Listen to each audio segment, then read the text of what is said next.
तेरी समझता नहीं, तू नहीं होता तो मेरे को कभी ठाकुर के दर्शन ही नहीं होता। मैं तो कहता हूँ एक बार को भगवान से बैर कर लो, लेकिन जो भगवान के भक्त है ना उनसे कभी बैर नहीं करता। श्री मलुकदास जी महाराज एक बार कहते हैं, हरि से तू जन हेत कर, कर हरि जन सो हेत, क्योंकि माल मलूक हरि देत है और हरि जन हरि को दे। ठाकुर जी से प्रेम करोगे तो ठाकुर जी माल दे देंगे, ऐश्वर्य दे देंगे, ख्याति दे देंगे, कीर्ति दे देंगे, सब कुछ जो मेरे पे है सब दे देंगे। लेकिन अगर भगवान के भक्त से प्रेम लग गया, भगवान के भक्त से लौ लग गई, तो वो फिर कुछ नहीं देता, वो सीधे उठाता ठाकुर जी को तुम्हें दे देते। ये भक्ति की प्रगाढ़ अवस्था है। अब तो भैया व्यास जी ने जैसे चरित्र सुना, व्यास जी निर्बल हो रहा है, कह रहे ये तो मैंने कहीं सुना ही नहीं था, ये तो मैंने कहीं लिखा ही नहीं है। तब भागवत रूपी महाप्राण का सृजन उन्होंने किया। बोलिए भागवत भगवान की। हाँ अच्छा भैया, भौंदू का चरित्र कौन कौन को अच्छा लगा? सबको अच्छा लगा भौंदू का चरित्र? आपको ही भौंदू जैसी भक्ति चाहिए क्या? लेकिन सुनो, भौंदू की भक्ति के बाद फिर जगत वालों के मतलब के नहीं रह जाओगे आप लोग, पहले बता रहा हूँ। तो भौंदू जैसी भी नहीं हो तो गुरु जी जैसी तो है ही जाओगे, है ना? इतना तो हो ही जाओगे। अब श्री सुखदेव जी के जन्म की ओर अपन बढ़ते हैं। श्री किशोरी जी का एक तोता, श्री राधा जी का, श्री किशोरी जी का एक तोता था। कहाँ पर? गौलोक में। हाँ भैया बढ़िया, ठीक है। तो श्री किशोरी जी का तोता था पला हुआ। किशोरी जी ने उसको ठाकुर जी के सहस्त्रों नाम रखा दिए। किशोरी जी केशव, किशोरी जी के केशव, तोता के केशव, किशोरी जी के माधव, तोता के माधव, किशोरी जी के कृष्ण, तोता के कृष्ण, किशोरी जी के नटवर, तोता के नटवर। अच्छा, जब किशोरी जी ठाकुर जी से विलग होती हैं तो ठाकुर जी का नाम लेती हैं, और ठाकुर जी जब किशोरी जी से अलग होते हैं तो किशोरी जी का नाम लेते हैं। लेकिन जब दोनों आमने सामने होते हैं तो किशोरी जी अपना नाम लेती है, ठाकुर जी अपना नाम लेते हैं। कहो क्यों? किशोरी जी सोचती है मैं अपना नाम लूंगी तो ठाकुर जी को सुख होगा, ठाकुर जी कहते मैं अपना लूंगा तो इसको कुछ सुख होगा।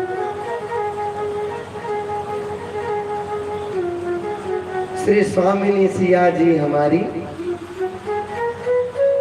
फिकर हमें काहे की। श्री स्वामिनी श्री राधे हमारी, फिकर हमें काहे की। किशोरी जी की बात ही हो रही। अब एक दिन क्या हुआ, ठाकुर जी पहुंच गए गोलोक। अब किशोरी जी के जो तोता महाराज थे तो किशोरी जी ने ठहरा रखा था, तो केशव माधव आदि आदि नाम लेते थे। अच्छा, भगवान के जो नाम भी है ना बड़े सोच समझ के रखे गए। माधव का मैं आपको विच्छेद करके बताता हूँ। माधव नाम भगवान का कैसे पड़ा जानते हैं आप लोग? अच्छा, पिछली मंदिर पे कथा कौन कौन ने सुनी थी? नहीं सुनी? सुनी थी ना? आप भी तो थे, आप तो संग में होते ही हमारे, ठीक है। तो उसमें मैंने बताया था ठाकुर जी कालिया को नाथन करने गए थे तो गेंद के पीछे भगे थे, तो बाकी के ग्वाल वाले कहते हैं कृष्ण मत भागो मत भागो मत भागो। तो संस्कृत में मत को कहते हैं मां, अब भागने को कहते हैं धाव, धावती। तो संस्कृत में मना करते हैं क्योंकि उस समय चलती यही भाषा थी। तो कहते माधव माधव माधव, मत जाओ मत जाओ मत जाओ। तो माधव माधव करते करते ठाकुर जी का नाम पड़ गया श्री माधव। अब तोते ने यदि ठाकुर जी आते हुए देखे, तोते का कोई रिएक्शन नहीं आया। नाम तो जानता है, नाम ही को नहीं जानता। रट तो लिया है, बोध नहीं है, जानता नहीं है। अब किशोरी जी हो गई क्रोधित, कि अरे ठाकुर जी हमारे प्राण वल्लभ आए हैं, उसके बाद भी ये उनका स्वागत नहीं कर रहा। ये उनको जानता नहीं है, इसने केवल नाम रख रखा है, लेकिन फिर भी इसका कल्याण होगा। किसी के मुख से सर्वप्रथम जिसका धराधाम पर सबसे ज्यादा चर्चा होगी, आज तक देखी जाए तो सबसे ज्यादा भागवत की चर्चा हुई है, भागवत की होती है। तो ऐसा ग्रंथ आज इसको प्रसाद में देती हूँ, तो उसको यहाँ से गिरा के मृत्यु लोक भेज दिया।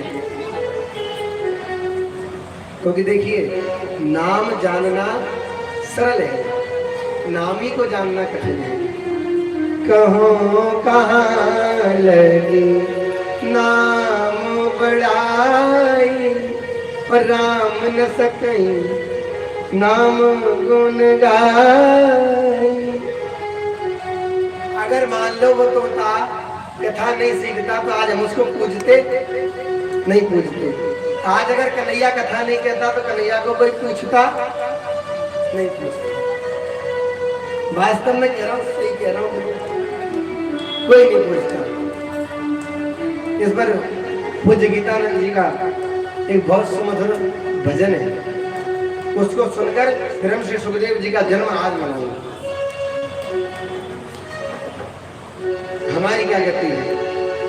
मुझे कौन पूछता था, मुझे कौन पूछता था, तेरी बंदगी से पहले मुझे कौन पूछता था, मुझे कौन पूछता था, तेरी बंदगी से पहले मुझे कौन पूछता था। मैं खुद को ढूंढता था, तेरी बंदगी से पहले खुद को ढूंढता था, तेरी बंदगी से पहले कौन पूछता था, तेरी बंदगी से पहले।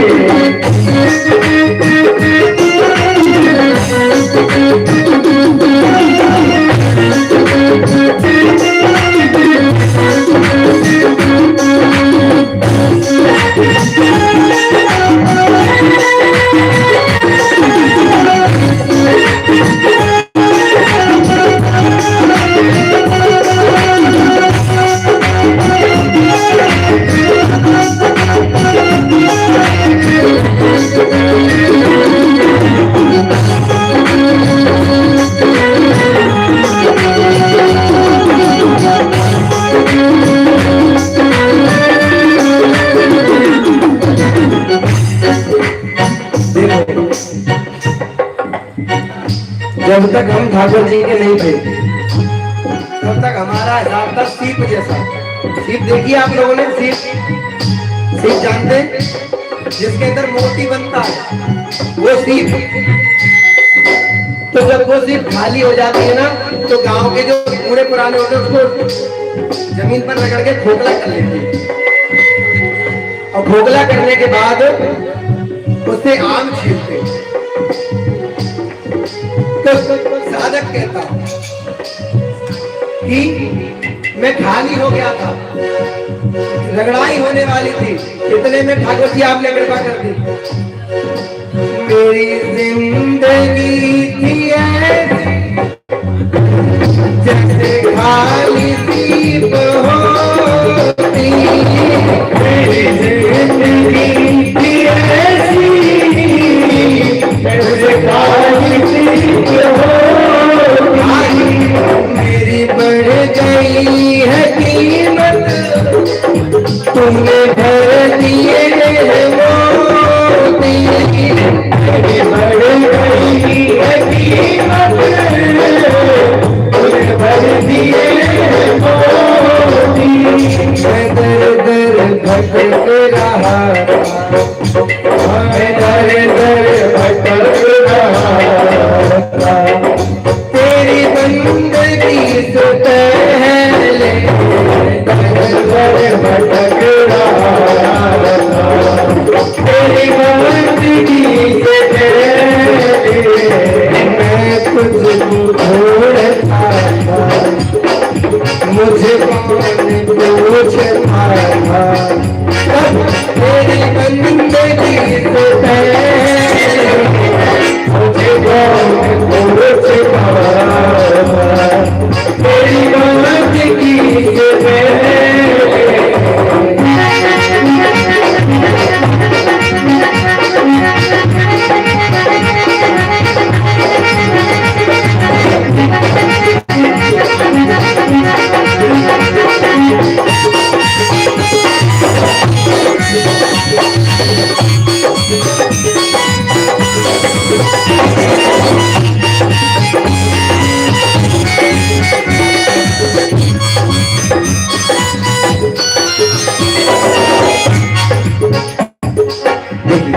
देखिए,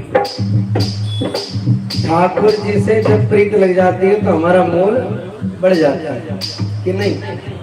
हमारा बड़ा, आप लोगों का भी तो बड़ा। जो जो ठाकुर जी से जुड़ा सबका मोल बढ़ जाता है। वरना कोई किसी की 2 मिनट नहीं सुनता। मैं अगर किससे कहूँ सुनो, क्या 2 मिनट सुनना मेरी? अरे टाइम नहीं है, टाइम हम पे नहीं है। लेकिन आप लोग एक 2 मिनट नहीं 3 घंटे सुनोगे, 4 घंटे कब सुन रहे हो? जब ठाकुर जी ने कृपा करी तभी तो सुन रहे हो।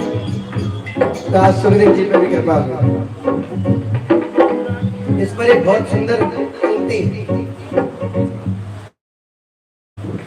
क्या कि सुखदेव जी नामी को नहीं जानते, नाम को जानते। तो उन्होंने कहा जाओ पहले कथा सुन के आओ। कथा कहाँ चल रही थी? मैंने बताया अमर नगरी के अंदर जहाँ बाबा विराजमान थे, माँ को सुना रहे थे। माँ तो सो गई, लेकिन हमारे तोता महाराज ने कथा को सुन लिया। कल भैया किसी के यहाँ तोता कला हो तो मैंने कथा सुनाने के लिए गप्पा निकली ले आऊंगा, ठीक? तो तोता महाराज ने कथा सुनी। सुनने के बाद बाबा की जैसे ही कथा समाधि खुली, देखो कथा में बैठकर ये नहीं देखना चाहिए कि वो क्या कह रहा है, वो कह रहा है हम क्या समझ रहे हैं, ये बात में पॉइंट है। वो क्या कह रहा है इससे हमें कोई मतलब नहीं होना चाहिए। हम कई लोग, मैं बताऊं, बाद में कथा के बाद मुझे याद दिलाते हैं, पंडित जी आपने वो एक शब्द थोड़ा गलत बोल दिया, या एक शब्द आगे बोल दिया, एक शब्द पीछे बोल दिया। कथा पे बैठने के बाद खुद कन्हैया को नहीं पता कि कहाँ है। कहने को पुस्तकें यहाँ खूब रखी, पुस्तकें यहाँ खूब रखी, लेकिन किसी की मजाल नहीं है गद्दी पर आकर पुस्तक पे बाँच ले। यहाँ से तो जो किशोरी जी कृपा कर देती हैं, वो तोते के झूठी मुंह की बात हम लोग कहते हैं। कथा कोई सच्ची नहीं कह पाता बड़ भैया, कथा सब झूठी कह रहे हैं। क्यों? इस कथा को सुखदेव जी ने झूठी कर दिया है। उसी झूठे फल को हम सब खा लेते हैं और फिर तुम्हें सुना देते हैं, है ना? उसी फल को। और अब कथा आगे बढ़ती है। कहाँ पहुंची कथा? अब कथा पहुंची श्री भगवान शंकर के पास। भगवान शंकर की नंदा खुली। अब भैया जो कथा का पात्र नहीं हो उसको कथा मिल जावे। कथा भी हर किसी को नहीं सुनानी चाहिए, हर जगह नहीं सुनानी चाहिए।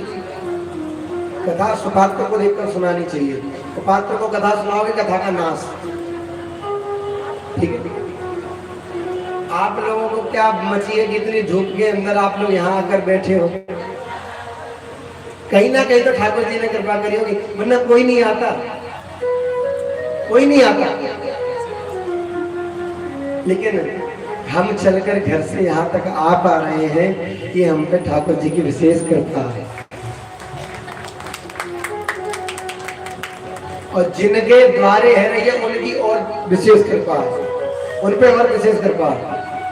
जिनके मोहल्ले पे है रही है उनकी और विशेष कृपा है। और अगर एक बात कहूं कि पूरे 4 से नागे का भाग्य उदय हो गया तो भी कोई बड़ी बात नहीं है। पूरे 4 से नागे का है ना? अब बाबा जग गए। बाबा ने कहा अरे आज तो इसको मार दूंगा। अब वो नेक सा असर होता बेचारा। अब भोले बाबा त्रिशूल लेकर पीछे दौड़ पड़े। उन्होंने कहा आज नहीं छोड़ूंगा। कथा की चोरी करी इसने, कथा की चोरी। अब भैया सुखदेव जी के प्राण सूख गए। पड़ो हो तो तुम चैन में रहोगे कि बेचैन रहोगे? पीछे बोले बाबा त्रिशूल लिए पड़े। सुखदेव जी उड़ते उड़ते उड़ते उड़ते गए। और सुखदेव जी जैसे ही उड़ते उड़ते उड़ते उड़ते वहां जाने लगे तो श्री व्यास पत्नी के मुख में श्री सुखदेव जी महाराज प्रविष्ट हो गए। देखिए ठाकुर जी की कथा कान से प्रविष्ट होती है। भागवत के अंदर श्लोक आता है, प्रविष्ट कर्ण रंध्रेणम स्वानाम भाव सरोरुहम। कहां से निकलती है ये? मुख से निकलती है, कान में प्रविष्ट होती है, कान के अंदर जाती है। प्रविष्ट कर्ण रंध्रेणम स्वानाम भाव सरोरुहम, और भाव बन के वो निकलती है। सत्यवती नाम की उनकी मैया है। व्यास पत्नी का नाम क्या है? लिवा व्याली बताओ। सत्यवती क्या? सत्यवती। और व्यास जी का नाम क्या है? क्या नाम है? श्री कृष्ण द्वापायन जी। द्वापर में, अच्छा ये कल्प कल्पांतर का भेद है इसमें। ठाकुर जी इस वाले द्वापर में आए हैं, 28वां कलयुग चल रहा है, तो 28वां इससे पहले का जो द्वापर था उसमें ठाकुर जी आए हैं। राम जी 24वें त्रेता के अंदर आए हैं, 24वें। तो महाराज जी क्या हूं मैं, तो देखो 4,72,000 वर्ष का कलयुग है, 17,40,000 वर्ष का संभवतः सतयुग है। ठीक है, इसी क्रम से तो टोटल 43,30,000 वर्ष का ये पूरा चतुर्युग है।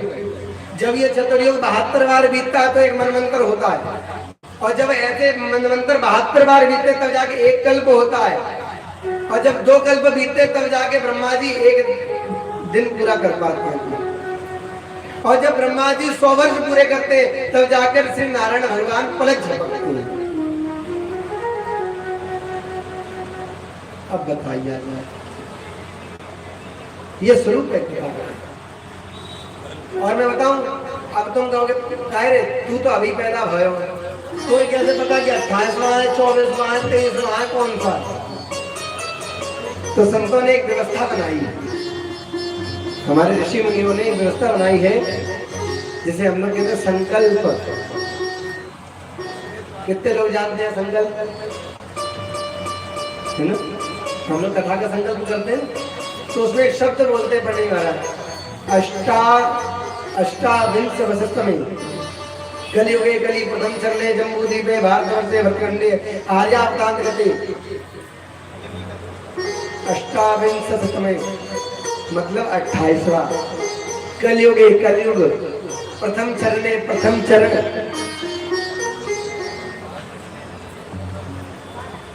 28वां ऐसे चल रहा है। मैं कोई भी बात कहता हूं ना, अपने मूड पर लेकर नहीं कहते, अपने मूड पर लेकर नहीं कहता। क्यों? मेरी मति बहुत छोटी सी है, 17 वर्ष की मेरी उम्र है, तो 17 वर्ष का बालक क्या सत्संग करेगा, क्या कथा करेगा, क्या उपदेश देगा? लेकिन हमारे ठाकुर जी की महाराज ऐसी कृपा है, ठाकुर जी के चरण धूल मस्तक पे लगाकर आते हैं, तो सीधी बात है कहीं पे भी कोई बात शास्त्र विरुद्ध नहीं कहना चाहते। जितना पढ़ता हूँ उतना कहता हूँ, जितना जानता हूँ उतना कहता हूँ, जितना सुनता हूँ उतना कहता हूँ। क्यों? कथा कभी किसी ने पूरी नहीं कह पाई है, कथा कभी पूरी कोई नहीं कह पाता। हरि अनंत, हरि कथा अनंता, भगवान की कथा अनंत है। अब श्री सुखदेव जी व्यास पत्नी के मुख में जाकर बैठ गए। अब व्यास जी ने कहा महाराज जी क्या हुआ?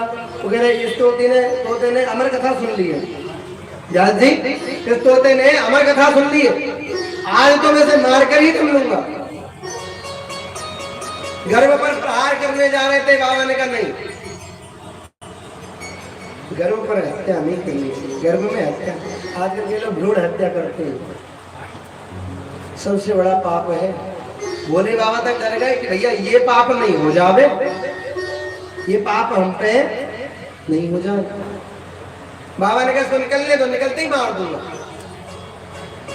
बाबा त्रिशूल चढ़ा दूं महाराज, ये निकले तो सुखदेव जी कह रहे आओ ना ही निकलूंगा, अब नहीं निकलूंगा।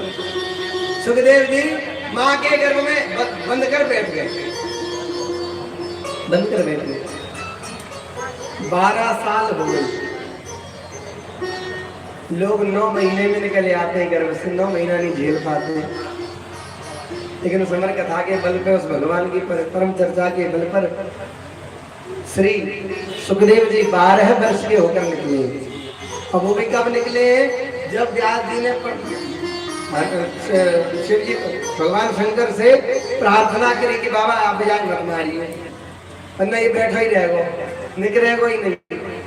तो बाबा ने कहा सुनो, ये इस कथा का प्रचार करेगा, आज से मैं इसको आशीर्वाद देता हूँ और तुम्हारा ये बालक सुखदेव के नाम से पूजा जाएगा। गुरुदेव भगवान की। तो सुखदेव महाराज का परम प्रादुर्भाव हुआ।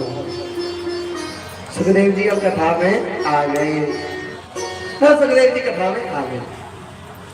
12 वर्ष के सुखदेव हैं, 12 वर्ष के।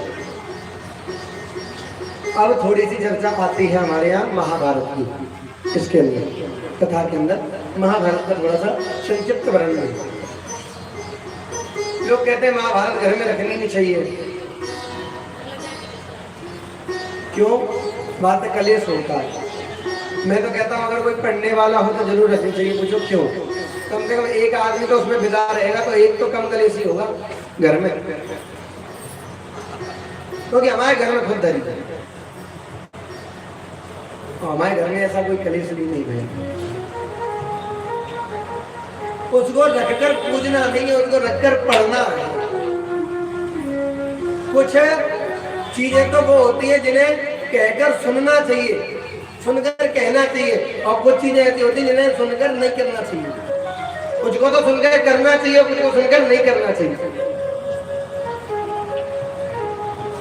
और जब बाबा शंकर के मुख से कोई कथा सुनकर आया हो महाराज, तो उसकी कथा साधारण हो गई। एक संत थे, रास्ते में गए तो वहां पर एक लकड़ी पड़ी थी, और गृहस्थ महाराज आए, एक साधु महाराज। उन्होंने क्या कहा? उन्होंने लकड़ी को देख लिया, गृहस्थ ने। गृहस्थ और साधु महाराज दोनों संग में आए। तो गृहस्थ ने लकड़ी को उठा लिया। लकड़ी क्या कहती है? सुनो, तुम मुझे इनको दे दो, साधु के पास जाऊंगी। उन्होंने कहा उससे क्या फर्क पड़ेगा? साधु महाराज ने कहा। साधु महाराज ने उससे कहा इससे क्या फर्क पड़ेगा? तो कहने लगे कि सुनो, उससे फर्क पड़े अथवा ना पड़े, कुछ होमे चाहे ना होमे, एक चीज तो होगी। पूछो क्या? अगर गृहस्थ ले जाएगा तो जाकर जमीन में पटक देगा। आप कहेगा सुनो, आज जलाने के लिए संविधा ले आया हूँ, तो आज जलाने की लकड़ियाँ ले आया हूँ, इसको लेना और चूल्हे में जला देना और खाना पका लेना। तो वो लेगा, मुझे चूल्हे में डाल देगा, मैं जल जाऊंगी, खाना पक जाएगा, राख बनेगी, वही राख से बर्तन बन जाएंगे, और मैं धुल के नाली में चली जाऊंगी। और क्या साधु महाराज अगर आप ले जाओगे ना तो आश्रम पे ले जाकर आसन के ऊपर मुझे रखोगे, और साधु लोगों से कहोगे सुनो, ये संविधा ले आया हूँ, कल यज्ञ करेंगे, जलना मुझे वहां भी है, जलना मुझे यहाँ भी है, लेकिन वहां यज्ञ में जलूंगी। तो यज्ञ को जलने के बाद जब मैं राख हो जाऊंगी, वही राख साधु महाराज आप अपने मस्तक पे लगा लोगे, और इस मस्तक को ले जाकर श्री ठाकुर जी के किनार बंदों में पटक दोगे, तो मैं सीधे ठाकुर जी के चरणों तक पहुंच जाऊंगा। हमारी संगत डिफाइन करती है कि हम क्या है, हमारी संगत बताती है कि हम क्या है। करामात क्या उनके चरणों की रज में, जाकर के गौतम किनारे से पूछी। अब थोड़ी सी महाभारत की चर्चा कर लें। थोड़ी सी महाभारत की चर्चा में सबसे पहले अश्वत्थामा का महापाप बताया गया है। क्या हुआ? अश्वत्थामा ने श्री पांडवों के 500 पुत्रों को मार दिया। क्यों मारा पता है? इसलिए मार दिया कि एक दिन रात्रि में युद्ध समाप्त होने के बाद जब श्री भीमसेन ने दुर्योधन की जंघा को तोड़ दिया, विदर्ण कर दिया, तो अश्वत्थामा जो है दास है, और वो स्वामी है दुर्योधन, और दुर्योधन का स्वामित्व है, तो अपने स्वामी के लिए उसने कहा कि काम करता हूँ, पांडवों के मुंड काट कर लेके जाता हूँ। तो रात्रि में वैसे युद्ध करने की हमारी परंपरा नहीं है, रात्रि में शत्रु पर प्रहार नहीं किया जाता, निर्बल पे नहीं किया जाता। पहले देखो, पहले युद्ध में धर्म होता था, आजकल धर्म में युद्ध होने लगे हैं। आजकल एक ब्राह्मण दूसरे को सुहाता नहीं है, आजकल एक पंडित दूसरे को नहीं सुहाता, धर्म के अंदर ही युद्ध है। अब क्या हुआ, रात्रि में पांडवों को मारने की इच्छा से अश्वत्थामा गए, लेकिन वहां पर पांडव पुत्र लेटे हुए थे, पांचों पांडव पुत्रों का मुंड काटकर तो दुर्योधन के पास ले गए। अब जब ऐसा किया तो दुर्योधन भगभगा गया, ये लगा रहे जो मेरे शत्रु थोड़ी थे, तूने तो हमारे कुल में कोई पानी देने वाला भी नहीं छोड़ा, कोई पानी देने वाला भी तूने मेरे वंश में नहीं छोड़ा। पांडवों को सवेरे पता पड़ा, द्रौपदी रोने लगी। माँ का भाव बहुत दृढ़ होता है, माँ की ममता बहुत दृढ़ होती है। अगर माँ ने ममता लुटाई न होती तो ममता मई माँ कहाई न होती। अब द्रौपदी ने देखा, द्रौपदी दया की मूर्ति बन गई। अर्जुन गया, अश्वत्थामा को रस्सियों में बांध कर लेकर आ गया। क्या बता बता प्रिय, आज मैं इसका सर धड़ से कलम कर दूं, इसको मार दूं। तो जब हमारा बालपन था मेरा, तो हमारे मंदिर की दीवार पर एक बात लिखी थी भैया, दया धर्म का मूल है और पाप मूल अभिमान, और तुलसी दया न छोड़ियो घट में प्राण। द्रौपदी ने दया कर दी। मानो किसी के पुत्र को कोई मार दे तो वो मां दया करेगी? करेगी क्या? लेकिन द्रौपदी कहती है मुच्यताम मुच्यतामेश ब्राह्मण अंतराम गुरु। कहती है इसको छोड़ दो, मुच्यता है, मुच्यता छोड़ दो, इसको मत मारो। क्यों? क्योंकि ब्राह्मण सदा पूज्य होते हैं। ब्राह्मण सदा, आपने जिनकी कृपा से धनुर्विद्या सीखी है, उन द्रोण के पुत्र हैं, उन द्रोणाचार्य के पुत्र हैं।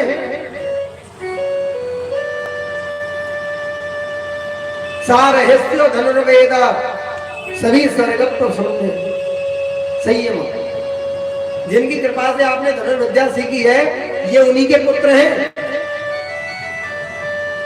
और आप और मैं नहीं चाहती क्या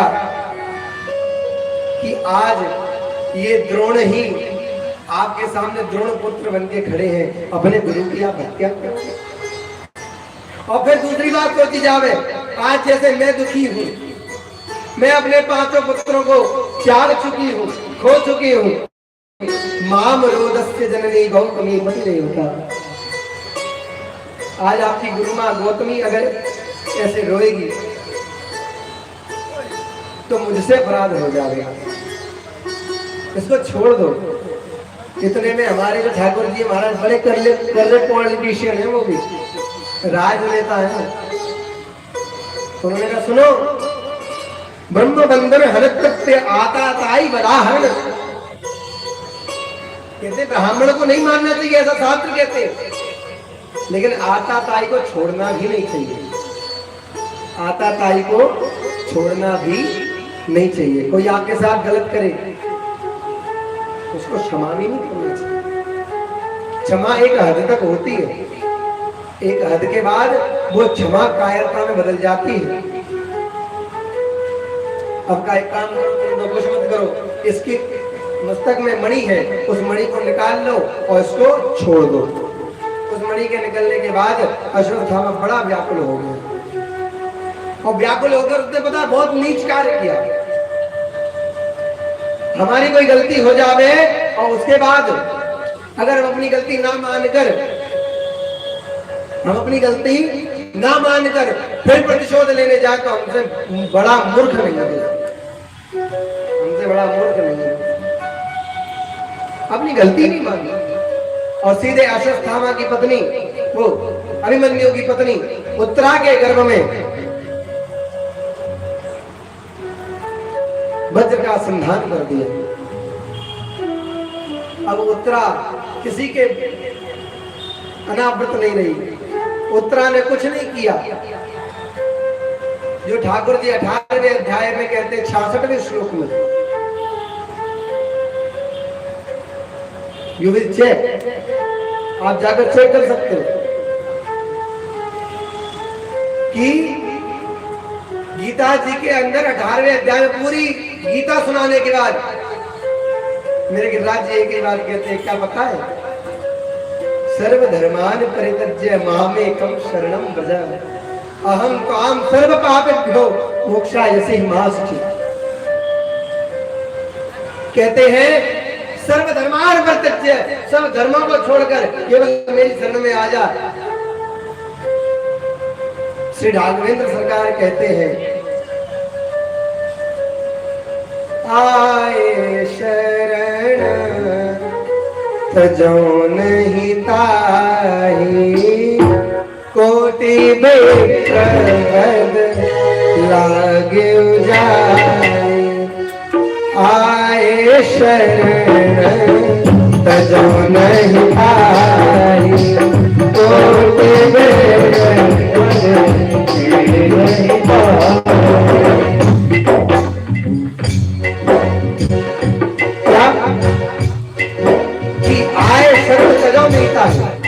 जो शरण में आ गया उसको मैं छोड़ता नहीं हूँ, वो चाहे करोड़ों ब्राह्मणों का भी को बद करके आया। क्यों? मेरे प्रभु का एक स्वभाव है, क्या?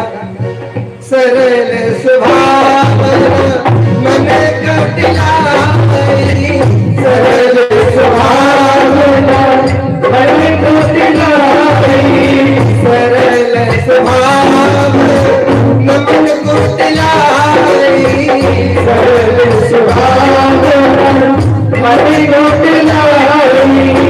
भगत कृपा करी है रघुराई, भगत कृपा करी है रघुराई, भगत कृपा करी है रघुराई, भगत कृपा करी है रघुराई। ठाकुर जी मिलते कैसे?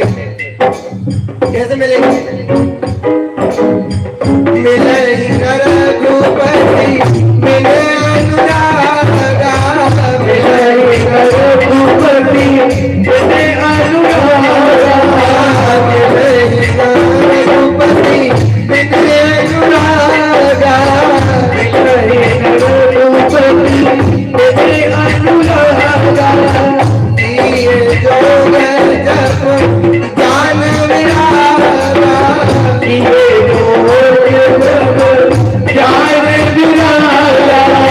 सरल स्वभाव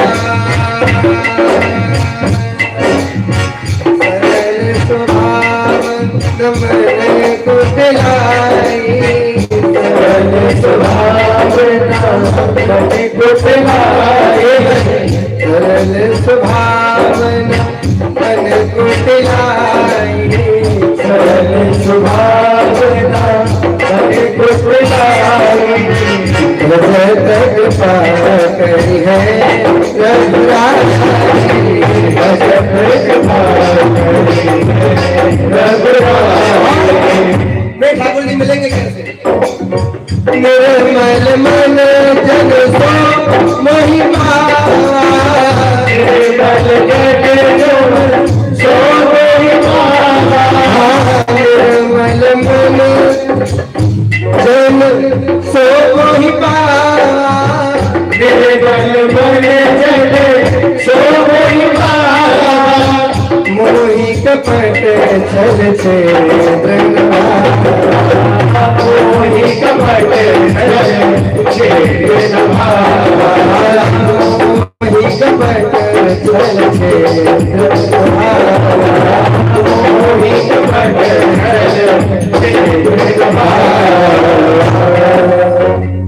देखिए ठाकुर जी को केवल छल क्षेत्र पसंद है, जैसे हो वैसे देखो। मैली चादर ओढ़ के कैसे द्वार तुम्हारे आऊं, मैली चादर ओढ़ के कैसे। आप मैली भी ओढ़ के जाओ, महाराज अपना ले जाओ, तो जाने का काम तुम्हारा। द्रौपदी को भी उसने जब बचाया था, जब उसकी लाज बचाई थी, जब उसके आश्रित हो गई थी। क्यों? रक्षाया अपेक्षाया। आप कम से कम उससे रक्षा की अपेक्षा तो करो, रक्षा की अपेक्षा तो करो। आज उत्तरा ने एक ही काम किया, आज मेरे घर की रक्षा दूसरा कोई नहीं कर पाएगा। उत्तरा कहती है पाहि पाहि महायोगिने देव देव जगत्पते नान्यं तदभयं पश्चात् तत्र मृत्यो परस्परं, तत्र मृत्यो परस्परं। यदि प्रभु रक्षा कीजिए, रक्षा कीजिए। रक्षा के लिए उसको बुलाओ जिसके हाथ में हथियार हो। मैं बताऊं हमारे ठाकुर जी को, यहाँ पीछे आप एक बात देख रहे होंगे लिखा है मेरों का नहीं है, मेरा जीवन ही इसी पे चलता है। एक ने मुझसे मेरी कथा में पूछा था कि भैया एक बात बताओ, मेरे को कब पूछो। उन्होंने कहा कि आपने मेरों कन्हैया को लगा, आपका कॉपीराइट है कन्हैया पे, आपका कॉपीराइट है क्या? तो मैंने कहा सुनो क्या लिखा है मैंने। उसने पढ़ा मेरो कन्हैया। तो मैंने कहा तूने अभ्याली का कहीं तेरो कन्हैया। तो अगर मैं मेरो कह रहा हूं तो तुझे क्या दिक्कत? क्यों? केवल यही तो एक अपना है, यही तो एक अपना है, और कोई अपना है ही नहीं यहाँ।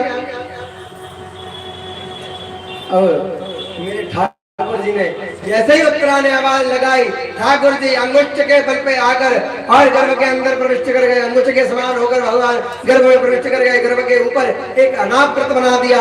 जब आकृत बना लिया, उस आकृत में जैसे ही वज्र पड़ा, वो वज्र ठाकुर के गले की माल बन गया। और भगवान के द्वारा रक्षित होने के कारण आज परीक्षित का नामकरण करने की कोई आवश्यकता नहीं पड़ी। इनका गर्भ से ही नाम हो गया परीक्षित, क्योंकि ये परमात्मा के द्वारा रक्षित है, बचाए गए हैं, इसलिए इनका नाम है परीक्षित है। कामं दहातु मानाथ मामे गर्भो निपात्यताम। उत्तरा जी कहते प्रभु आपने मेरे गर्भ की रक्षा की है। मैंने तो कही थी कि आप मेरे गर्भ को बचा लो, मुझे भले जल जान दो। आपने गर्भ को मुझको दोनों को बचा लिया प्रभु। कृपा की न होती जो आदत तुम्हारी, तो सुनी ही रहती। गरीबों के दिल में जगह तुम न पाते, तो किस दिल में होती इबादत तुम्हारी, है ना? सुना समझा। देखो मैं बताऊं, उलझ मत दिल बहारों में, बहारों का भरोसा कर। उलझ मत दिल बहारों में, बहारों का भरोसा कर। बहारे छूट जाती है, बहारे छूट जाती है, बहारों का भरोसा कर। बहारे छूट जाती है, बहारों का भरोसा कर।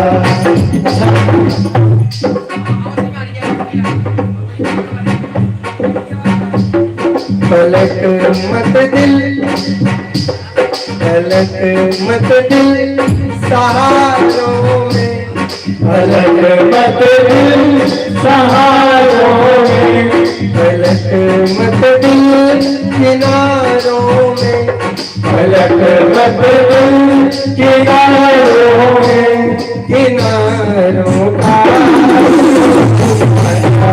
पलक मत दिल किनारों में, किनारों का भरोसा छूट जाते सहारे छूट जाते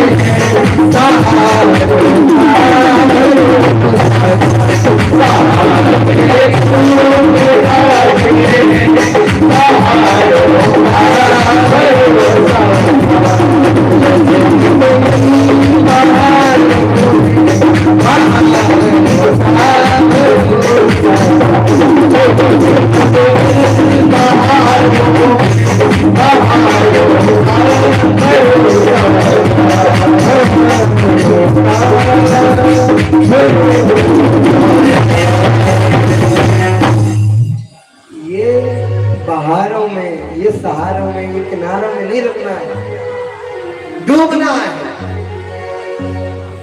डूबोगे अपने आप बचाने आवेगा। डूबो तो हम डूबते ही किनारा ढूंढते।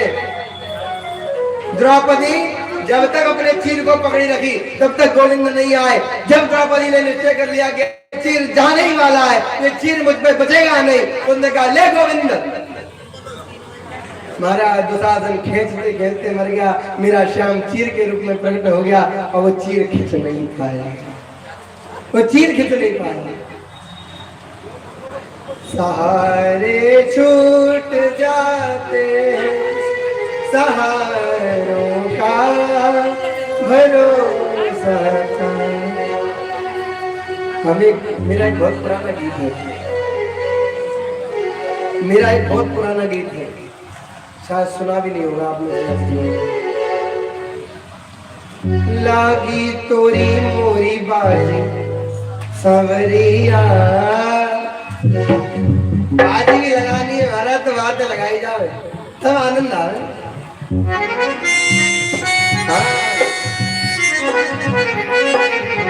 लागी तोरी मोरी बाजी सावरिया, लागी तोरी मोरी बाजी सावरिया, लागी तोरी मोरी बाजी सावरिया, लागी तोरी मोरी बाजी सावरिया, लागी तोरी मोरी बाजी सावरिया, लागी तोरी मोरी बाजी सावरिया, लागी तोरी मोरी बाजी सावरिया, लागी तोरी मोरी बाजी सावरिया, लागी तेरी मेरी बाजी सावरिया, लागी तेरी मेरी बाजी सावरिया। बाजी लगने के बाद एक काम होता है, फिर इतनी चिंता नहीं जाया। क्या कहीं है सब घर के लोग, क्या कहीं है सब घर के लोग, क्या कहीं है सब घर के लोग, क्या कहीं है सब घर के लोग।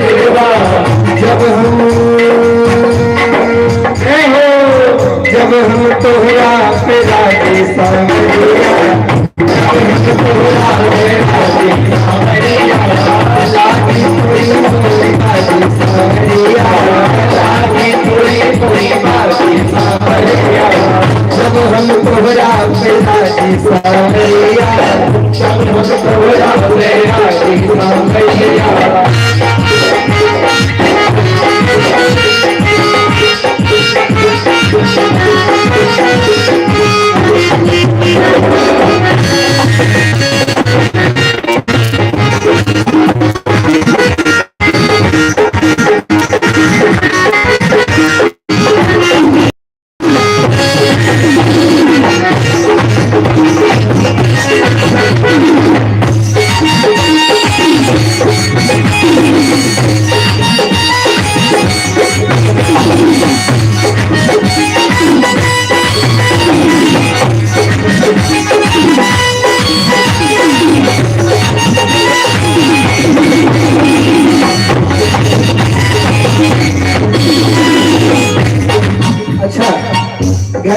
4 दिन कहेंगे, 40 दिन कहेंगे, झेलेंगे। लेकिन कहीं है सब जगत के लोग, कहीं है सब जगत के लोग, कहीं है सब जगत के लोग, कहीं है सब जगत के लोग, कहीं है सब काम के लोग, कहीं है सब काम के लोग। जब मोरा मन लागे सावरिया, जब मोरा मन लागे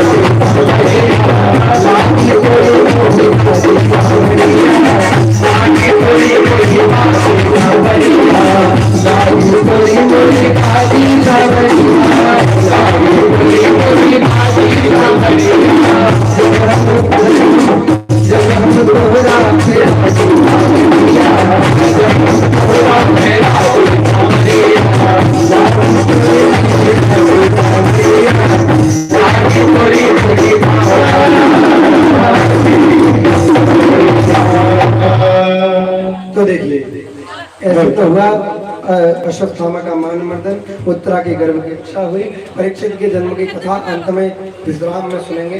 तत्पश्चात अब एक सुंदर चरित्र महाभारत में आता है, श्री विदुर विदुरानी का चरित्र। किनका चरित्र? नाम बोलो। विदुर और विदुरानी, ये दो भगवान के ऐसे प्यारे भगत हुए। ठाकुर जी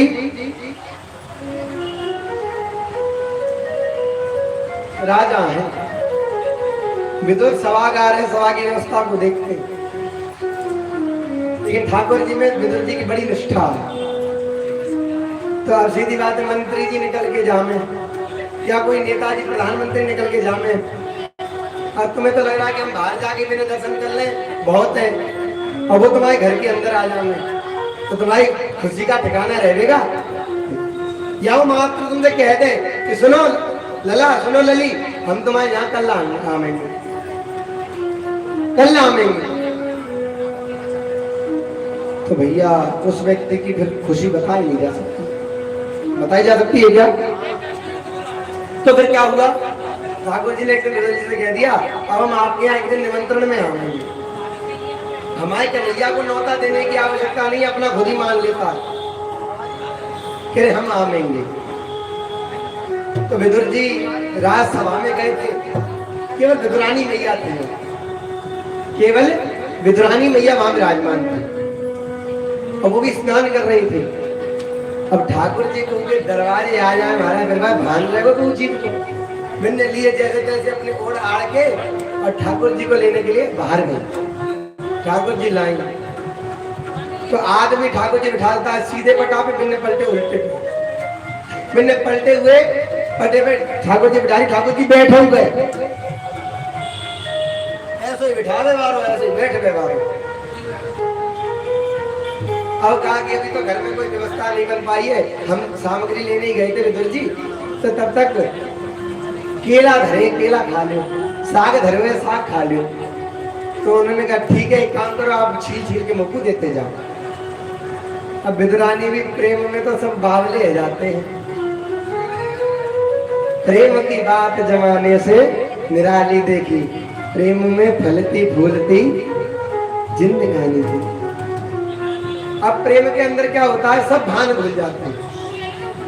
तो उन्होंने क्या किया, ली और साग तो फेंकती जा रही है, छिकला पवाती जा रही है, और ठाकुर जी भी बड़े प्रेम से उन्हीं छिकलों को पा रहे। इतने में विदुर जी आ गए। विदुर जी ने कहा रे, ये क्या की लो तूने, ये कहा कर दी लो, तूने हमारे ठाकुर जी है छिकला खवा मार।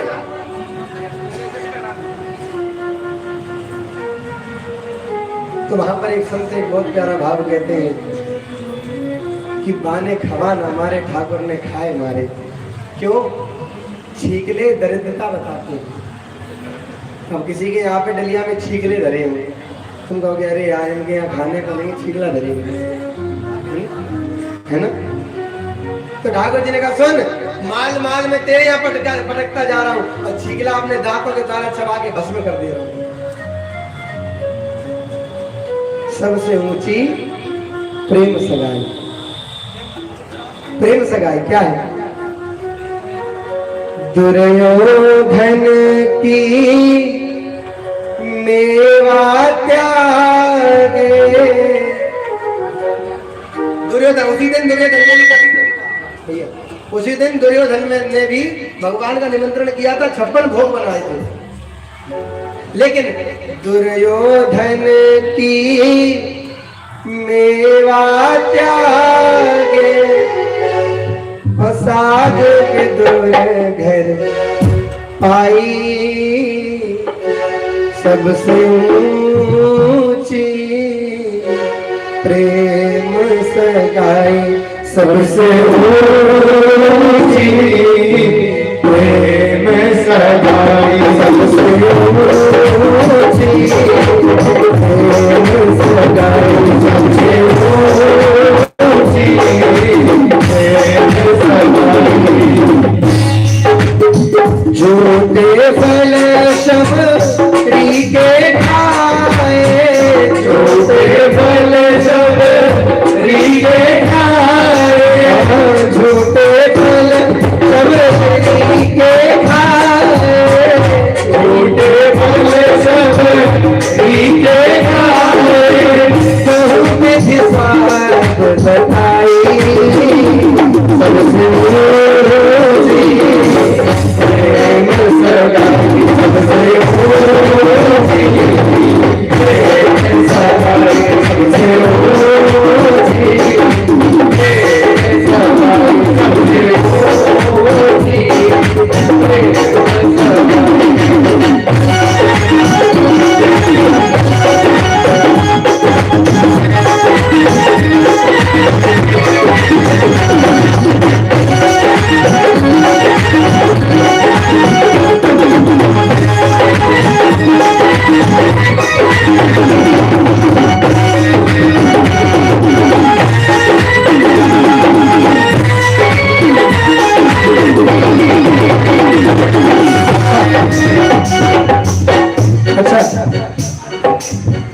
ठाकुर जी ने प्रेम बस कर शबरी के यहाँ और विदुर के ही खाया है। क्या केवल उन्हीं की लाल खाने में रखते हैं? एक और हुए अर्जुन। अर्जुन को कौन कौन जानता है? सब जानते हैं अर्जुन। तो कहते हैं प्रेम के बस पार रखे हाथ। प्रेम के बस पार रखे हाथ।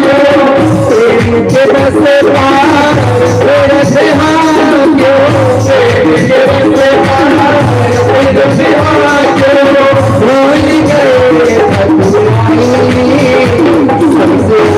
ऊंची सगाई। सबसे ऊंची सगाई। सबसे ऊंची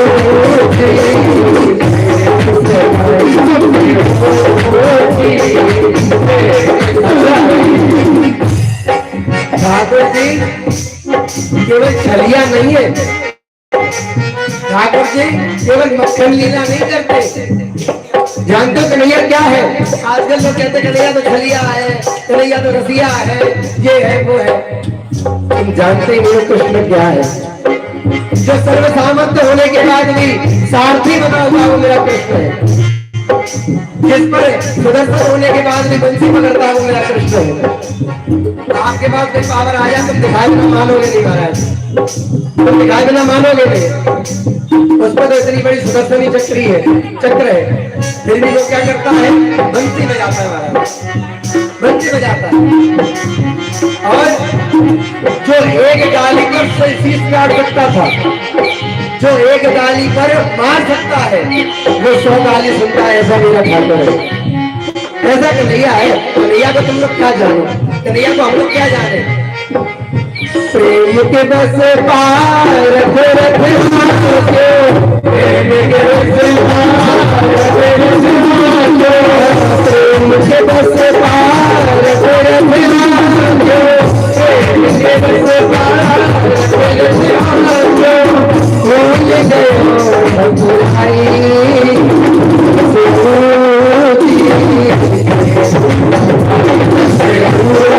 से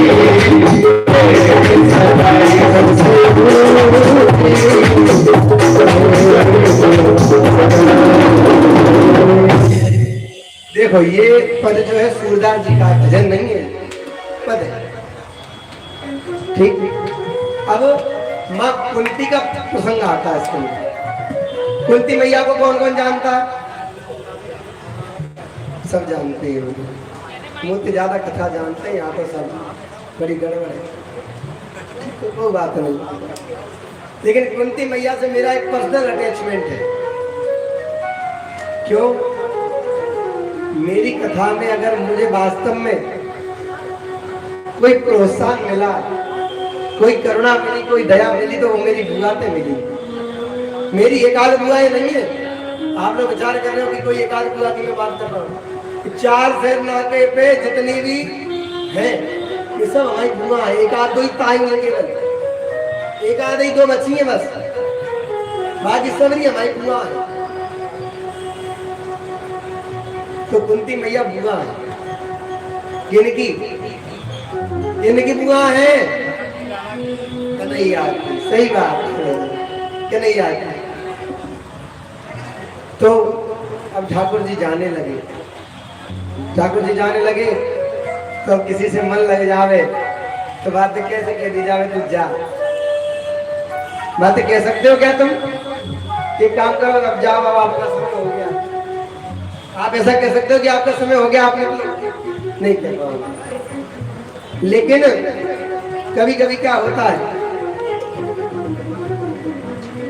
कि हम जिससे प्रेम करते हैं उसमें अपना अधिकार जमा लेते हैं। कहने वाले ने कोई एक बात कही, बहुत प्यारी, क्या खूब कही थी। काश ये ख्वाहिश पूरी हो, काश ये ख्वाहिश पूरी हो इबादत के बगैर। काश ये ख्वाहिश पूरी हो इबादत के बगैर। कन्हैया तेरे गले से लग जाऊं इजाजत के बगैर। जिस दिन इतना अधिकार मेरा ठाकुर जी पे हो जाए हमारा, उस दिन कुछ बात बनेगी। तो बाकी कही जावे संसार की तो रंगों में वो रंग कहाँ जो रंग कम वक्त लोग बदला करते हैं। ये तो बदलने वाली दुनिया है। एवरीथिंग इज टेम्परेरी, सब परिवर्तनशील है, सब परिवर्तनशील। और ऐसा भी नहीं है कि भगवान के बिना कोई भी चलेगी।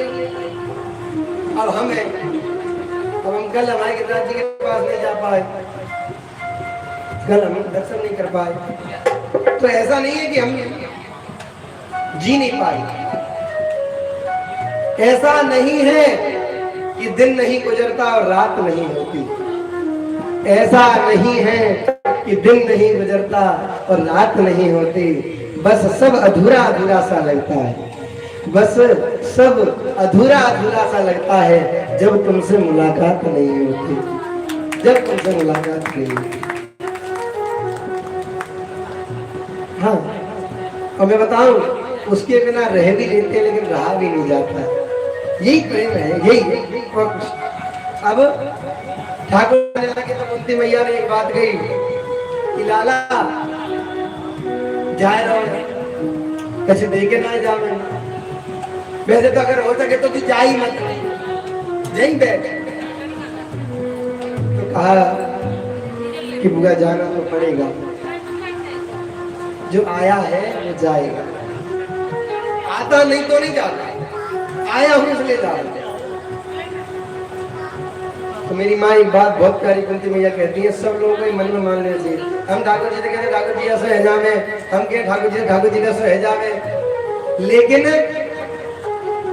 हम कभी नहीं कहते ठाकुर जी दुख मिल जावे। लेकिन हमारी कुंती मैया साहब एक ही बात कहती है, सुख के माथे सिल पड़े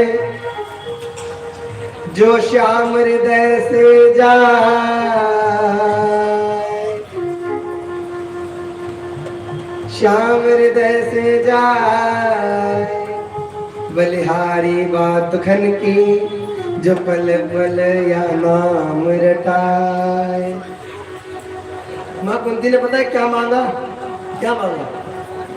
नहीं मांगा, क्या मांगा? ऐसे श्रोता मिल जावे महाराज तो धन्य है। गाँव में ऐसे श्रोता मिल जावे जवाब देने वाले तो आनंद ही आ जाता कथा। विपदः संतु नाशाश्वत तत्र तत्र जगत गुरु भगवतो दर्शनम यस्याद पुनर्भव दर्शनम। उन्होंने कहा सुनो लाला, मुझे तो तुम दुख दे दो अपने हिस्से का, मुझे तुम अपने हिस्से का दुख दे दो और ऐसी कृपा करो कि मुझे तुम्हारा दर्शन दोबारा प्राप्त हो जाए, दोबारा तुम्हारा दर्शन मुझको प्राप्त हो जाए गोविंद, ऐसी मुझ पे कृपा करो, ऐसी कृपा करो। अब कुंती मैया के पास से प्रभु गए। अब भीष्म स्तुति आती है। पितामह भीष्म को कौन कौन जानता है? काय को न जानतो? कौन कौन जानता है भीष्म को? महाराज भीष्म को जानते, सब जानते? हाँ गुड गुड। अच्छा भीष्म, पितामह भीष्म बहुत सत्कर्मी थे। 100 वर्ष की उनको याद थी कि मैंने कोई पाप नहीं किया, फिर भी उनको बाणों की सैया प्राप्त हुई। अब गोविंद जाके सामने खड़े हो गए, प्राण नहीं निकल रहे। तो गोविंद से कहते, गोविंद मुझे जहां तक स्मरण है मैंने कोई पाप ऐसा किया नहीं है जो मैं इसके लायक हूं। गोविंद ने कहा याद करो। कहते गोविंद नहीं पता। 100 वर्ष की याद है मेरे। कहते तुमने 101वें वर्ष पे 101 वर्ष पहले, यानी 100 के एक बार और पहले तुमने सांप के जोड़े को उठाकर और बमूल के पेड़ पर, यानी कांटे वाले पेड़ पर डाल दिया। किस कारण से तुम्हें ये सैया प्राप्त हुई है? बाण की सैया। अच्छा भैया, बाणों की सैया प्राप्त हो गई, ठीक। तो बाणों की सैया प्राप्त हुई हो, लेकिन ठाकुर जी सामने पहुंच जावे तो चाहे बाणों की सैया हो महाराज, बड़ी गुदगुदी लगती है। लेकिन वहां पर भीष्म जी एक ही बात कहते हैं कि सुनो अर्जुन, तुम धन्य हो, तुम धन्य हो। कैसे हो? यमन्यसे मातुलयं प्रियं मित्रं सुहतं मम अकारो सचिवं दूतं शोरदादथ सारथिं। कहते सुनो, कभी तो मेरे मामा का लड़का बना के भैया बना लेते हो, कभी तो मैंने सारो बना लेते हो, जीजा बन जाता हो, कभी तो मैंने मित्र बना लेते हो, कभी तो मैंने सारथी बना लेते हो, और कभी तुम इनको गुरु बनाकर इनसे गीता का उपदेश ले लेते हो। तुमसे ज्यादा तो कोई धन्यशाली इस धराधाम पर नहीं है। बीच में स्तुति बड़ी सुंदर है। इतिमतिरोपित कल्पिताभिप्रेष्ण भगवत सात्वत पुंगवे विभूमि स्वक सुखमुपगत क्वचिद् हेतुं प्रकृतिमुपयुष यद्भाव प्रवाह। इतिमतिरोपित कल्पिताभितृष्ण। कभी नरसिंह बाबा और कृपा करेंगे, कभी फिर अवसर देंगे तो पूरी भीष्म स्तुति में आपको व्याख्या सहित सुनाऊंगा। थोड़ी क्या समय की सूक्ष्मता है, इस कारण से प्रसंगों को स्पर्श करते हुए अपन आगे बढ़ते हैं। और आगे मैं बताऊं, नरसिंह बाबा की तो अपन को विशेष कृपा है, हरी झंडी के वहां से तो अपने लिए। अब क्या अपन को परीक्षित जी भी पैदा कर रहे हैं अभी, और उसके बाद सुखदेव जी को बुला के कथा भी आज चालू करानी है ना? सुखदेव जी को बुलाना भी तो है। तो अब क्या हुआ? परीक्षित जी का हुआ जन्म। युधिष्ठिर जी ने ब्राह्मणों को उत्तम स्वर्ण का दान किया, गौ का दान किया, सब प्रकार से संतोष दिया। ब्राह्मणों ने प्रसन्न होकर आशीर्वाद दिया। कृष्ण के द्वारा बालक की रक्षा हुई है, इसलिए उसका नाम विष्णुरात रखा गया। परीक्षित जी का नाम क्या है? क्या नाम है? विष्णुरात। हाँ, ये होती है सुनने की खिदमत, सुनना चाहिए। हाँ, अरे शब्द पकड़ लो, पंडित जी 2 मिनट तक याद रखो, क्योंकि मैं 2 मिनट के अंदर ही पूछता हूँ। अब देखो बताना पड़ता है। विष्णुनाथ, लेकिन प्रसिद्ध नाम इनका कौन सा हुआ? परीक्षित। संत कृपा का नाम है परीक्षित, ठीक है। अब उधर विदुर जी तीर्थ यात्रा को चले गए, वापस हस्तिनापुर लौट आए। शीघ्र ही दृष्टांत के पास गए, वहां पर पांडवों के मारने में किसी ने कोई कसर नहीं छोड़ी। धृतराष्ट्र और गांधारी हिमालय की ओर चले गए। एक बार अर्जुन को मन में ऐसा भाव आया सब पांचों भैयाओं को कि क्या किया जावे, स्वर्गारोहण की ओर चलो। सब स्वर्गारोहण की ओर चले गए।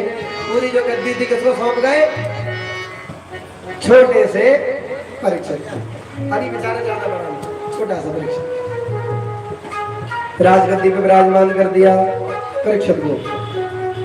और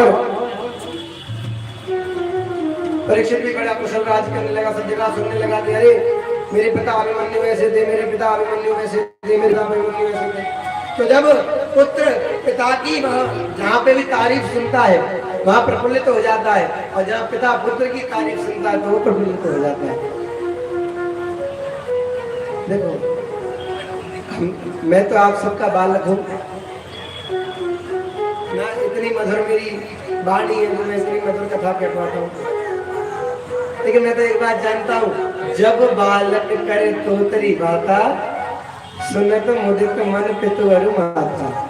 बालक तोतला भी बोलता है तो मैया आपको अच्छा लगता है। कह रहे महाराज हमारे बालक बोल रहा है।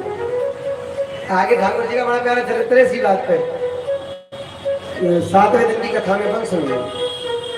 अब परीक्षित एक दिन गए दिग्विजय के लिए निकले। उन्होंने देखा कि एक काला कलूटा सा पुरुष था, और परीक्षित आज पिताजी के द्वारा जीती हुई कुछ चीजों में से जरासंध का मुकुट रखा था, उसको पहने आ गया। जरासंध का मुकुट। उन्होंने कहा देखा तो जान। अब कलयुग मिला, एक काला कलूटा सा आदमी मिला जो गाय और बैल दोनों को मार रहा है। ये गाय क्या है? गाय धरती है, धरणी। बैल क्या है? धर्म। और ये काला कलूटा पुरुष कौन है? कलयुग। कलयुग धरणी को और धर्म को दोनों को मार रहा है, दोनों को मार रहा है। तो अब क्या हुआ? कलयुग को मारने के लिए परीक्षित द्वारा कलयुग चरणों में आ गया, और शरणागत को कहीं मारना नहीं चाहिए। शरणागत कहु जे तजय, निज अनहित अनुमान, ते नर पावर पाप में तिन्हि बिलो तक आन। सुंदरकांड का दोहा है, भैया लोगों को याद है ना? तो अब कलयुग को रहने के लिए क्या 4 स्थान दिए गए। सुनो कलयुग कहाँ कहाँ? द्योतम पानम स्त्रह सोना, यत्रा धर्मश्च तुर्विध। यहाँ 4 जगह कौन है? कलयुग। कहाँ पर? द्योतम, जहाँ जुआ खेला जाता हो, जहाँ जुआ खेला जाता हो। पानम, जहाँ मदिरा पान किया जाता होगा, कलयुग। जहाँ मदिरा पान किया जाता हो वहां पर कलयुग है। घर में कलह होता है कलयुग के कारण, और स्त्री पर स्त्री गमन करना ये भी कलयुग का धर्म है। और धर्मस्थल वो वध स्थल, धर्म स्थल से दूर रहता है कलयुग, और वध स्थल के पास रहता है। जहाँ पर किसी को मारा गया हो, जहाँ हिंसा की गई हो। अब कलयुग कह रहा महाराज 4 मकान तो कम है, एक और दे दो, एक और दे दो। 4 कम पड़ गए उसको रहने के लिए मकान। उन्होंने कहा एक और दे दो। उन्होंने कहा ठीक है ले लो, क्या लेना चाह रहे? पुनश्च आमानाय जातरूप मदात् प्रभो। कहा कि जो अधर्म से लाया हुआ सोना हो उसमें मेरे को जगह दे दो। तो किसी का चुराया हुआ सोना किसी का लिया हुआ धन, इसके अंदर भी कलयुग होता है। ठीक, सबको समझ में आ गई? ठीक है, अब सुनो। तो जो जरासंध का मुकुट परीक्षित जी ने पहनकर देखने के मात्र से उठाया, अब पहना तो दे तो चुके, अब उसने कोई धर्म से तो कमाया नहीं था जरासंध। वहां पर कलयुग बैठ गया और परीक्षित जी पहुंच गए। कहां पर पहुंच गए परीक्षित? परीक्षित पहुंच गए एक मुनि महाराज के यहाँ, एक साधु महाराज के यहाँ। शमीक ऋषि के आश्रम पर पहुंचे। शमीक ऋषि के कौन है जानते हैं आप? शमीक ऋषि नहीं जानते हैं। शमीक ऋषि है ऋषि श्रृंग, जो है श्रृंग ऋषि, उनके पिता है शमीक ऋषि। ऋषि श्रृंग कौन है? जिन्होंने राम जी को उत्पन्न कराने के लिए यज्ञ कराया था बाबा, वही है ऋषि श्रृंग। रामचरितमानस में छपाई आती है, राम जन्म वाले दिन अपन स्मरण करेंगे उसका दोबारा। तब वशिष्ठ बहु विधि समझावा, क्या समझाया कि आप एक काम कीजिए, यज्ञ कराइए। तब वशिष्ठ ऋषि श्रृंगी बुलावा, पुत्र काम शुभ यज्ञ करावा। तो वही ऋषि श्रृंग के किसान अब गए। ऋषि शमीक बैठे थे समाधि, राजा को लगा इनने मेरा सम्मान कर दिया। कल की कथा में मैंने एक बात कही थी, हमारा सम्मान अपमान हमारे कारण होता है। अब मैं सोच लूं कि अरे मैं कथा कहने जा रहा हूं, वहां पे मुझे बढ़िया सोफा मिलेगा, द्वार पे घुसते ही 4 लोग पानी पिवावेंगे, 3 लोग शरबत पिवावेंगे, 2 लोग माला पहनावेंगे, 3 लोग आरती उतारेंगे। और यहाँ पर मैं आऊं तो मुझसे पानी क्यों ना पूछे, और फिर मैं कहूँ कि मेरा अपमान हो गया। काय को अपमान हो गया? किसी ने तुमसे कही तो थी नहीं कि ये होगा। अपने मन में तुम धारणा बना ली कि हमारा ऐसा होना चाहिए। काहू न को सुख दुख कर दाता, और फिर निज कृत कर्म भोग सब भ्राता। लक्ष्मण जी गो गीता के अंदर कहते हैं इस प्रसंग को। तो इनने क्या किया? मुनि ने नहीं देखा इनकी तरफ, तो समाधि में उनकी श्वास भगवान की श्वास एक हो गई है। तो उन्होंने लिया एक मरा हुआ सर्प, शमीक ऋषि के गले में डाल दिया। अब वहां बालक खेल रहे थे, उन बालकों ने जाकर श्रृंग ऋषि को बता दिया कि तुम्हारे पिता का ऐसे ऐसे उसकी राजा ने अपमान किया। अब किसी पुत्र के सामने उसके पिता का अपमान हो गए, महाराज उसको तो क्रोध आम होगा। श्रृंग ऋषि ने लिया जल हाथ में और कहा इतिलंघित मर्यादा चक्षक सप्तमे हनि दंशन्ति स्म कुलांगार चोदितो में तद्द्रोहम्। भैया इति लंघित मर्यादा, मर्यादा का इन्हें उल्लंघन किया। तक्षक सप्तमे हनि, 7 दिन बाद इसको आकर तक्षक नाग क्या करेगा? आरती करेगा, गाना सुनाएगा। दंशन्ति, उसमें दंश मारेगा। भैया जाकर अपने पिता को उन्होंने बताया। पिता ने कहा तुमने बहुत गलत किया, वो धर्मनिष्ठ राजा है, धर्म से चलता है, रावण जैसा नहीं है, तो तुमने श्राप दे दिया। एक काम कर, जाकर उनको सूचना दो। सूचना मिल गई और तो महाराज परीक्षित बड़े परेशान है गए। काहे परेशान हो गए पता है आपको? पता भी है तो परेशान हो गए परीक्षित जी। 7वें दिन मरना है, और बताओ तो हमें तुम्हें भी 7 ही दिन में मरना है। सोमवार, मंगलवार, बुधवार, जो 7 दिन होते हैं, इन्हीं में से एक आदमी जानेंगे अपन सब। 7 दिन की आयु हमारी। भैया अब पता पड़ा तो कहा 7 दिन में कैसे पार लगा जावे, कैसे पार लगा जाए, क्या किया जाए, है ना। तो उन्होंने फिर एक काम किया, उन्होंने कहा कि कहाँ जाया जाए, क्या किया जाए। उन्होंने अपने राज्य को तत्काल पुत्र को सत्ता दी और गंगा के तट पे चले गए। जो महाराज कहीं प्राप्त नहीं होता वो गंगा द्वार में होता है। कई लोग कहते हैं कि अरे महाराज गंगा द्वार क्या जाना, गोवा जाएंगे। हाँ, गोवा में कौन सा तीर्थ है?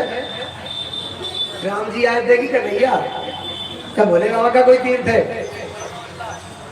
मैंने कहा कोई बात नहीं है, अभी तुम नहीं जाओगे गंगा द्वार हरिद्वार, ऐसे नहीं जाओगे तो लोटा में जाओगे, ऐसे नहीं जाओगे तो लोटा में जाओगे, जाओगे भाई है? और लोटा में नहीं आगे तो पुटरिया वाला सिस्टम चल गया है, बांध के अच्छे लटका देते हैं महाराज।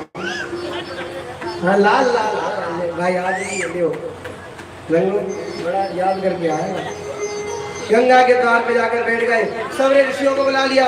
अत्रि वशिष्ठ च्यवन, अत्रि वशिष्ठ च्यवन ऋषि, शरद्वान, अष्टानेमी, भृगु, अंगिरा, पाराशर, विश्वामित्र, परशुराम आदि सब आ गए। लेकिन सबने कह दिया कि 7 दिन में तो मुश्किल, लोगों को जीवन जीवन लग जाता है। जन्म जन्म, और ये चौपाई तो आपको आनी चाहिए सबको भैया। अगर ये भी नहीं आई तो महाराज फिर तो हमारा कहना बेकार, तुम्हारा सुनना बेकार। सब संग में गाएंगे। जन्म जन्म मुनि जतन कराही, अंतराम कही आवत नाही। तो अब उसी समय श्री सुखदेव जी महाराज गर्भ की नरा कटी थी, नरा को कंधे पर डालकर दिगंबरी होकर, नरा को कंधे पर डालकर, जिससे माँ और बालक जुड़ा रहता है, वो नरा उसको गले पर डालकर, और वो तो चलती है महाराज, वे तो चलती है अभी समय चलती है, कोई दिक्कत नहीं। पीछे पीछे ब्याज जी भगे, पीछे पीछे ब्याज जी भगे। यम प्रव्यजन्ते मनपे तमपेत कृत्यम, दीपायनो विरह कातर्याजुहाव, पुत्रेदिदं मयतया कर्मो भवेदोष, तं सर्वभूतहृदयं मुनिमानतोऽस्मि।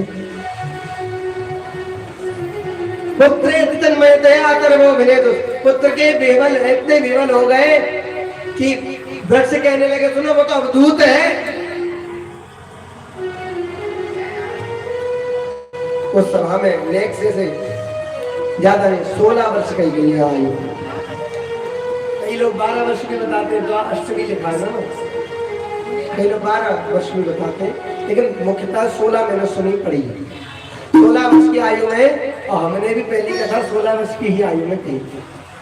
पहली सुखदेव जी ने कथा 16 वर्ष की आयु में कही। तत्रा भगवत भगवान व्यास पुत्रो, सब ऋषियों ने कहा यदक्षया गामटमानपेक्षो अलक्षलिंगो निजलाभतुष्टो बतश्च बलेरवधूत भेष। स्तुति करने लगे। परीक्षित जी से पूछा महाराज आप ही कुछ बता दो तो बता ही दो, आप ही कुछ बता दो तो बता दो। तो परीक्षित जी एक ही बात कहते हैं। क्या कहते हैं परीक्षित जी?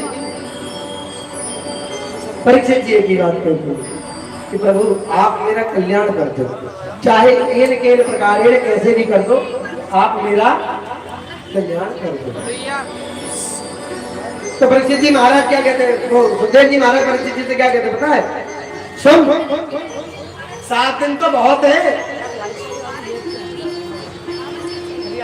7 दिन तो बहुत है, अभी आगे तक तुझे 10,000 तो तेरा कल्याण हो जाएगा। अभी आगे डर जाए, क्यों? सांप आएगा, पैर में काटेगा, जहर ऊपर को चढ़ेगा, मैं तेरे कान में काट लूंगा, मैं तेरे कान में राम नाम का मंत्र दे दूंगा, कृष्ण नाम का मंत्र दे दूंगा, नीचे से जहर चढ़ेगा, ऊपर से नाम उतरेगा, दोनों के तेरे अंतःकरण में दोनों का युद्ध होगा और जहर हार जाएगा, नाम जीत जाएगा। 7 दिन तो बहुत है।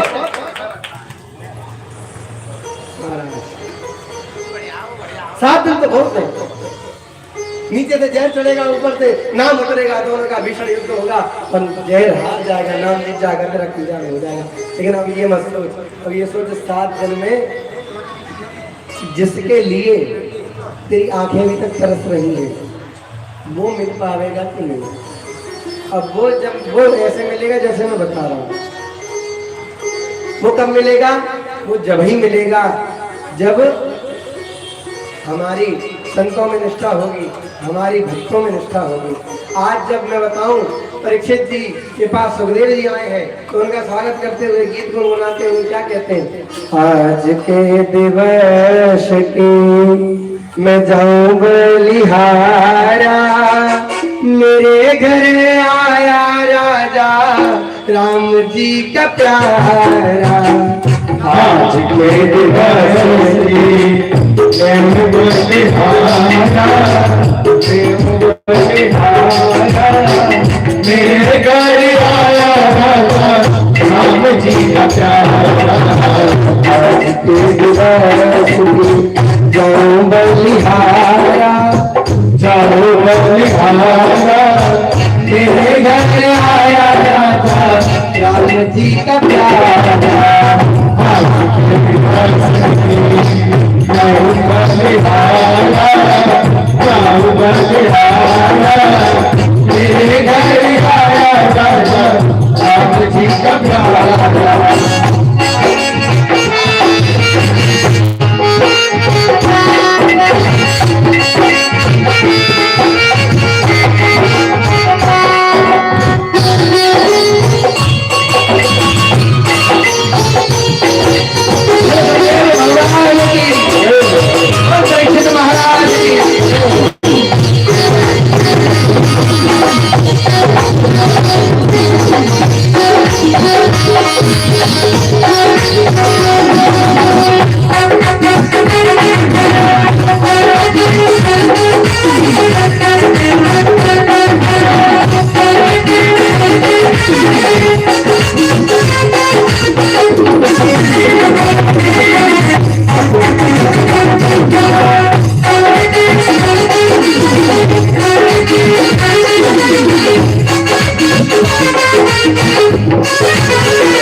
अच्छा, इनके आने से क्या होता है?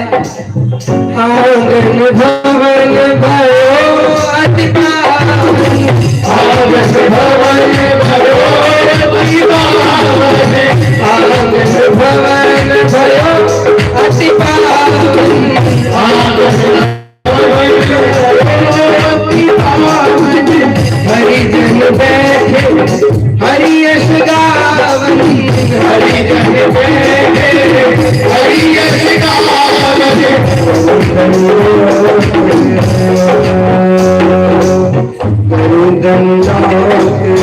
चरण पठायो,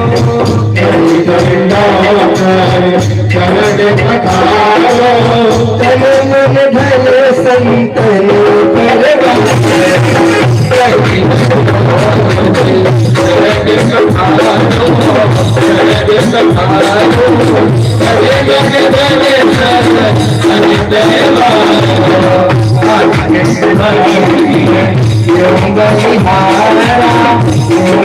बलिहारा, मेरे घर आया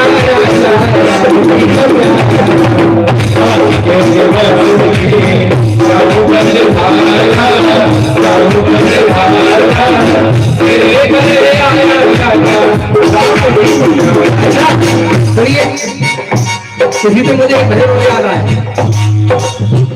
गाना है। आप लोगों में जो पुराने लोग हैं उनको होगी मैं आती हूँ भैया वही मेरे मन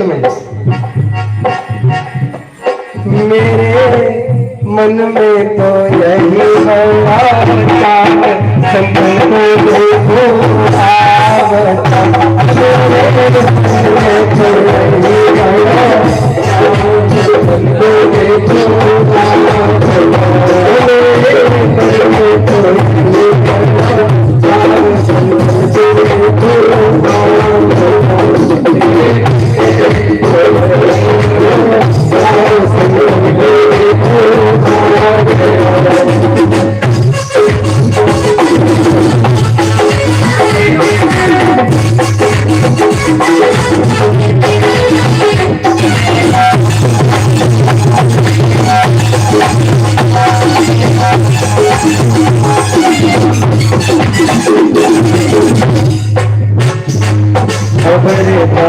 संत पधारे ठगर करो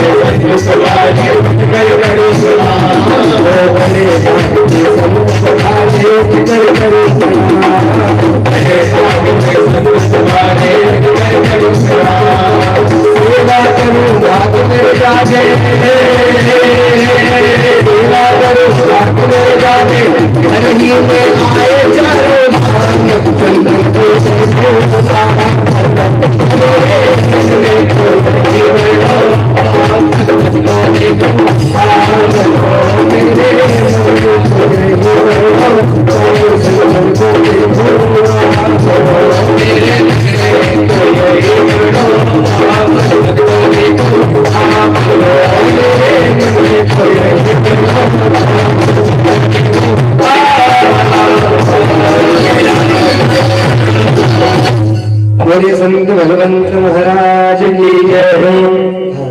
भैया श्री सुखदेव जी का जन्म हुआ, सुखदेव जी कथा आसन पे विराजमान हो गए। आगे की कथा हम लोग आप लोग कल श्रवण करेंगे। कल का समय भी संभवतः 2 बजे से, अगर आप लोग जल्दी एकत्रित हो जाओगे तो 2 बजे चालू हो जाएगी कथा, क्योंकि कल हमारे सबके बड़े प्यारे भगवान शंकर का और माँ सती का चरित्र भी है और षष्ठी रंगन का चरित्र भी पूरा चलेगा, है ना। और हम सती मैया के अंगने में बैठकर कथा को गा रहे हैं, कह रहे हैं नरसिंह बाबा के आशीर्वाद स्वरूप।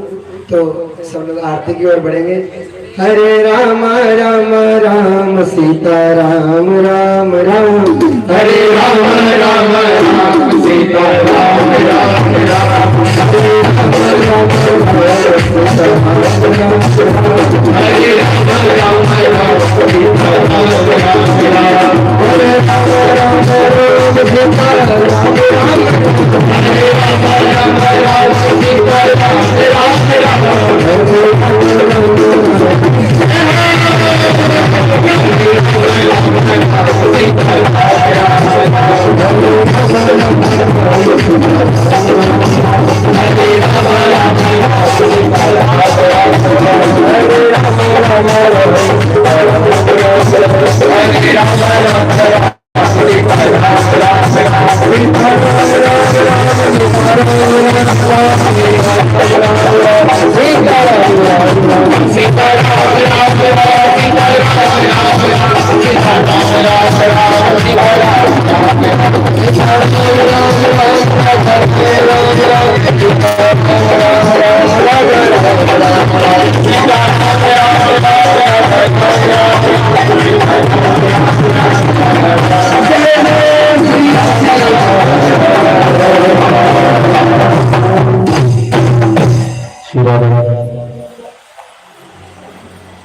गुरुदक्षे दरबार की जय हो, भागवत महापुराण की जय हो। श्री भगवान की है आरती, पापियों को पाप से है आरती। श्री भागवत भगवान की है आरती, पापियों को पाप से है आरती। श्री भागवत भगवान की है आरती, पापियों को पाप से है आरती। भागवत भगवान की है आरती, पापियों को पाप से है आरती। ये अमर ग्रंथ ये भोग संत ये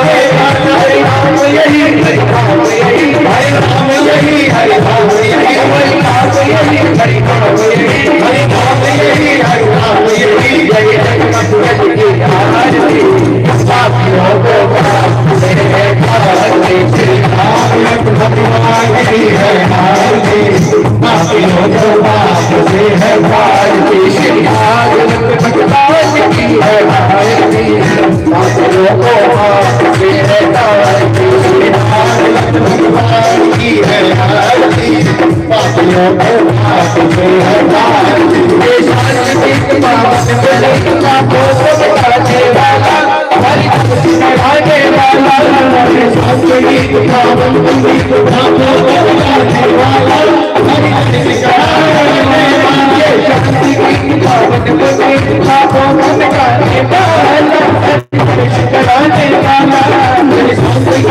पावन बलि पापों को मिटाने वाला हरि भक्ति बढ़ाने वाला ये शांति पावन बलि पापों को मिटाने वाला हरि भक्ति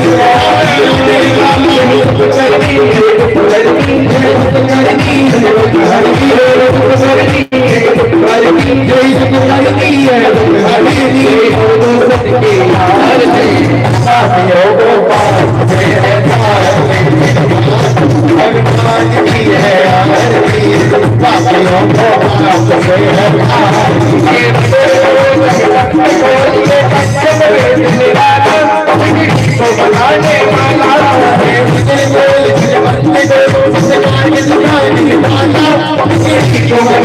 वाला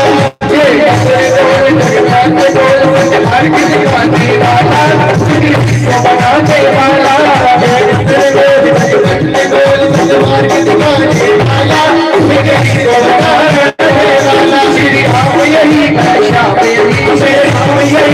शांति पावन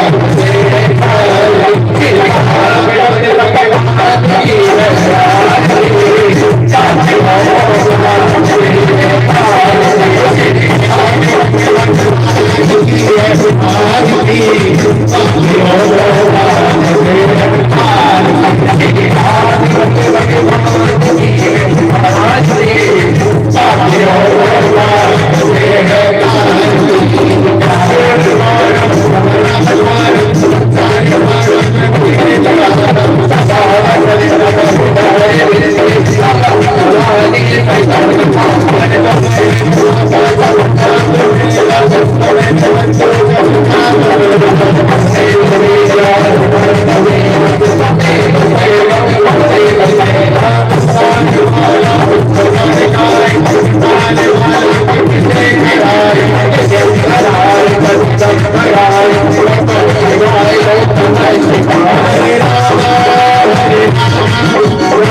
वाला हरि भक्ति